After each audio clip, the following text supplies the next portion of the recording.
አብርሃም ከሩታ ጋርና ከልጁ ጋር ትናንት በሰራው ቪዲዮ እንግዲህ አብርሃም ከሚስቱ ጋር መመለስ ይፈልጋል በማለት የሰው ትዳር የሰው ሕይወት አታበላሽ በማለት የሄርሜላ ቤተሰቦች ወደ ሌላ ሀገር እንድትሄድና ርቃ ሕይወቷን እንድታስተካክል እንግዲህ ለማድረግ እየሞከሩ ነው።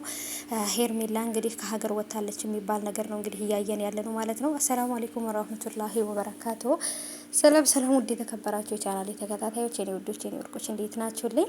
ከኔ ጋር ሁሉ ሰላም ነው። ሰላማችሁ በዚህ ተተረፈ ይበልኝ ባላችሁበት የኔ ውዶች እንዴት ናችሁልኝ? ማሮቼ የኔ ወርቆች ማለት ነው። እንግዲህ አጠር ባለ ቪዲዮ ነው ዛሬ የመጣሁላችሁ። እንኳን አደረሳችሁ የመላው የእስልምና እምነት ተከታዮች እንግዲህ አረፋ በዓልን እንግዲህ እንኳን አደረሳችሁ።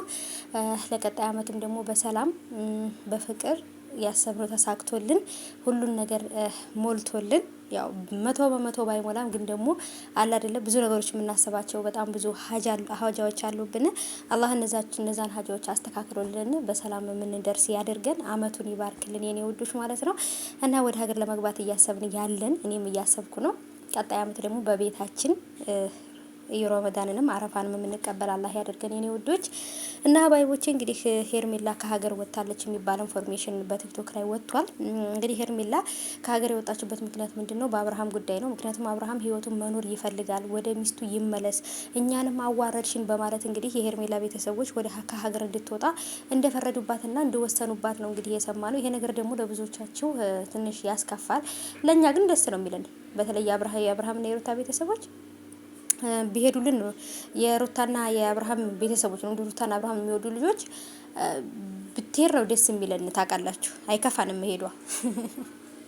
ግን ደግሞ እንግዲህ የእሱን ልጅ አርግዛ አብርሃም እውነት ለመናገር አላቅም የማይወጣው ችግር ውስጥ ገብቷል። ብቻ ግን እስቲ እንግዲህ ቀስ በቀስ በደንብ የምናየው ይሆናል። በሌላም ደግሞ የተፈጠረ ነገር አለ ይዤላችሁ እመጣለሁ የኔ ውዶች።